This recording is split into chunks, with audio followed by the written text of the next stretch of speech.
నమస్తే, నేను మీ Venkatesh. Welcome to our channel. ఈరోజు చొప్పదండి నియోజకవర్గం చొప్పదండిలో ఉన్నాం. మనం 4వ వార్డుకు సంబంధించి పెళ్లి కోమలత గత 4 రోజుల క్రితం చూసినాం బీఆర్ఎస్ పార్టీకి సంబంధించిన బీఫామ్ ఇవ్వలేదని మాజీ ఎమ్మెల్యే చొప్పదండి మాజీ ఎమ్మెల్యే శుంకె రవిశంకర్ గారి ఇంటి ముందు మందు డబ్బా పట్టుకొని ఇద్దరు దంపతులు మందు డబ్బా పట్టుకొని మందు తాగుతామని పేన దృశ్యం చూసినాం. అంటే బీఫామ్ల గురించి ఈ పార్టీ అధికారంలోకి రావడం కోసం కష్టపడ్డారు. అసలు వీళ్ళు బీఆర్ఎస్ పార్టీలో ఎన్ని సంవత్సరాల నుంచి పనిచేస్తున్నారు, మరి ఒక కౌన్సిలర్ బీఫామ్ ఇవ్వకపోవడానికి ప్రధాన కారణం ఏందనేది ఈరోజు కల్లెపల్లి కోమలత గారు మనతో ఉన్నారు. అక్కడితో మాట్లాడే ప్రయత్నం చేద్దాం. ఫస్ట్ టైం మనం వాయిస్ కూడా తీసుకోవడం జరిగింది. అసలు ఎందుకు ఇట్లా జరిగింది, కేవలం బీఫామ్ రాకపోవడం వల్ల మందు తాగితే ఏమైనా లాభం ఉంటుందా, గెలిచి చూపించాలా, పార్టీని అక్కడ ఆ వార్డుల బొందబెట్టి చూపించాలని మనం మాట్లాడినాం. అక్కకు ధైర్యం చెప్పడం జరిగింది. ఈరోజు ప్రచారంలో భాగంగా చొప్పదానికి వచ్చినా మనం అక్కడితో మాట్లాడే ప్రయత్నం చేద్దాం. అక్క నమస్తే.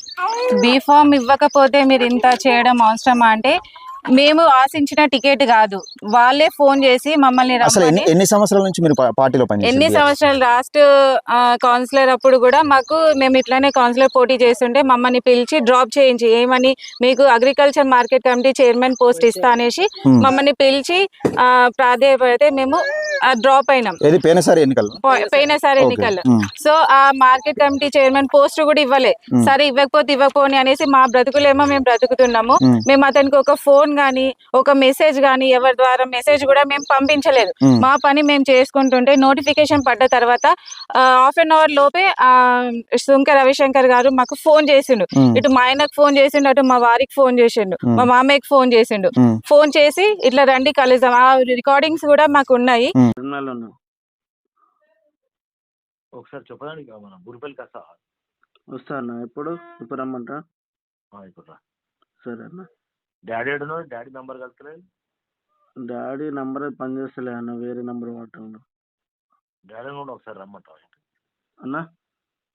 డాడీని కూడా రమ్మను. సరే అన్న. డాడీ అట్లా రమ్మను ఇట్లా. సరే అన్న. డాడీ కొంచెం హెల్త్ బాగాలేదు, మరి నేను అడుగుతా ఒకసారి. డాడీ నంబర్ పనిచేసేది చెప్పు. ఇంట్లో ఎవరు లేరా ఇంకా? ఉంటాయి అన్న. డాడీ నంబర్ వేరే చెప్తాను, రాసుకోండి. చెప్పు ఒకసారి, నేను రాసుకుంటా. నువ్వు రా, ఇట్లా రా. సరే అన్న. ఓకే. మీకు వీడియో కావాలంటే మేము ఇస్తాము. ఈ రోజు మేము పిలవలేదు, మాకు కలవలేదు, మాకు సంబంధం లేదు అంటున్నారు. ఆ రికార్డింగ్స్ మీరు ఇస్తాను, మీరు అందరికి ప్రజలకు వినిపించండి. పిలిపించి మమ్మల్ని లాస్ట్ టైం వరకు కూడా మాకు మీ బీఫామే రెడీ అయిందని చూపించి మరి లాస్ట్ మినిట్ లో వేరే వాళ్ళకి ఇచ్చిండు. మాకు ఇస్తాని ఎందుకు ఇవ్వలేదు అదే ప్రశ్నించదాం అనేసి మేము అక్కడికి వెళ్ళినాము. కలుస్తాడా, ఆ మొహం ఉందా చూపించడానికి? వాడు ఇక్కడ ఎక్కడైనా కనబడాలి. కానీ నేను చెప్తున్నాను కదా, నేను ఏది చేయాలో అది చేసి చూపిస్తాను. పిలిపించుకొని మరి ఇంత నన్ను ఒక ఆడబిడ్డ మళ్ళీ ఏమన్నాడంటే ఉమెన్ కావాలి అనేసి ప్రోత్సహిస్తే మా వారు మా మామయ్య నన్ను ఇంట్లో ఉన్నదాన్ని బయటికి తీసుకొచ్చి ఇప్పుడు మా ఆయన హాస్పిటల్ పాలు చేసిండు. మాకు ఒక రోజు ముందు చెప్పిన, నీకు చేత కాకపోతే ఒక రోజు ముందు చెప్పిన, ఒక గంట ముందు చెప్పినా కూడా మాకు ఇంత డిప్రెషన్ లోకి వెళ్లే వాళ్ళం కాదు. మీరు తీరా టైం కి చెప్పేసరికి మా ఆయన బీబీ పేషెంట్, ఆయన బీబీ ఫ్లస్ట్రేషన్ అయింది, హాస్పిటల్ అడ్మిట్ చేసినాం. లేదు, ఇంటికి వచ్చిండు. ఓకే, కాకపోతే 2 రోజులు రెస్ట్ తీసుకోమన్నారు. ఆయన ఇంట్లోనే ఉన్నారు, రెస్ట్ తీసుకుంటున్నారు. టైం లేదు కదా అనేసి నేను మా మామయ్య కలిసి ఇద్దరం తిరుగుతున్నాము. కొంచెం ఆలోచించాడు. ఇప్పుడు తప్పుడు ప్రచారం చేస్తున్నారు. మళ్ళీ చేతిలో చేయి తీసుకొని, మాకు మా మామయ్యకు పొలిటికల్ బ్యాక్గ్రౌండ్ ఉంది. అతను ఇంతకు ముందు 4-5 సార్లు వార్డ్ మెంబర్ గా పనిచేసిండు. అది తెలుసుకొని ఆయన ఫోన్ చేసిండు.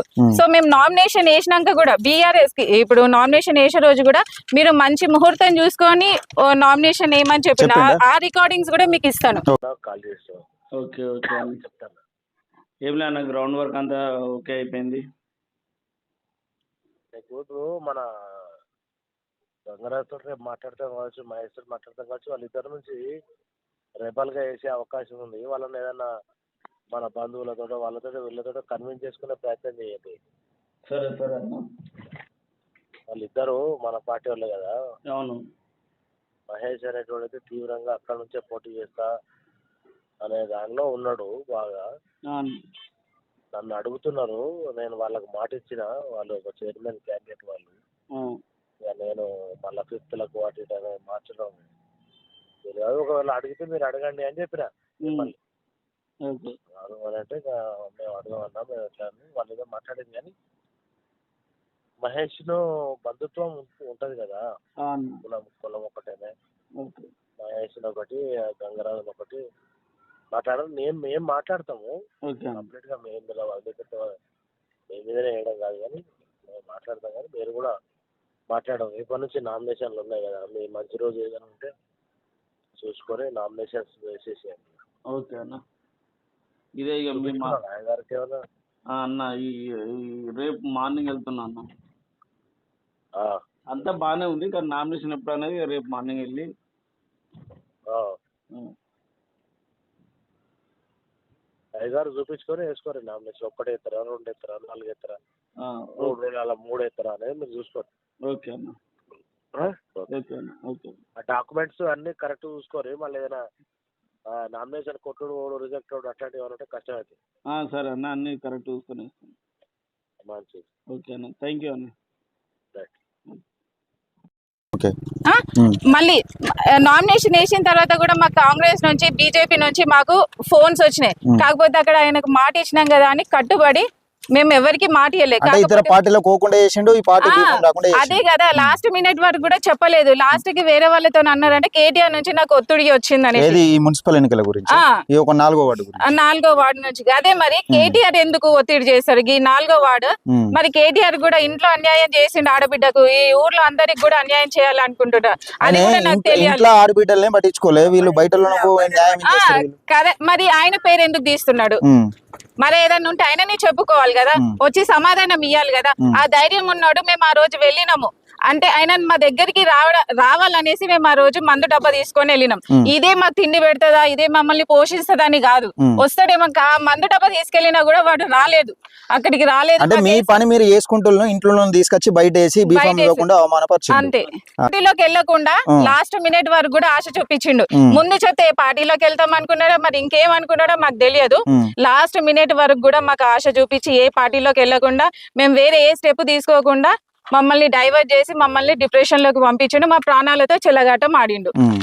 ఇది చొప్పదండి నియోజకవర్గానికి సంబంధించి 4వ వార్డు. బీఆర్ఎస్ పార్టీ ఇక్కడ ఇంట్లో ఆడపడుచులనే కాదు బయటను కూడా లెక్క చేయకుండా ఇంట్లో ఆడపడుచును బయటకు వెళ్ళగొట్టారు. కల్వకుంట్ల కవితను, ఆమె వెళ్ళి వీళ్ళపైనే ప్రచారం చేస్తా ఉన్నది. అలాగే చొప్పదండి నియోజకవర్గానికి సంబంధించి చొప్పదండి ఆడపడుచులతో ఆటాడుకుంటారు.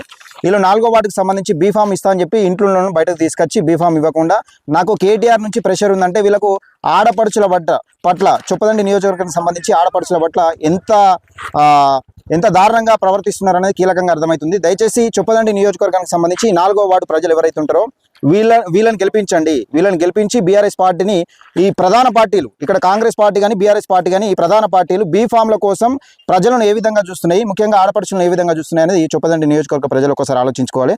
దయచేసి 4వ వార్డులో ఉన్న ఈ కల్లేపల్లి కోమలత అక్కకు మీ సపోర్ట్ చేయండి, గెలిపించండి. దయచేసి భారీ మెజార్టీతో గెలిపించండి. ఎందుకంటే డబ్బులతో వస్తారు. ఇప్పుడు ప్రధాన పార్టీలు అంటే ఏవైనా కానీ డబ్బులతో వస్తారు.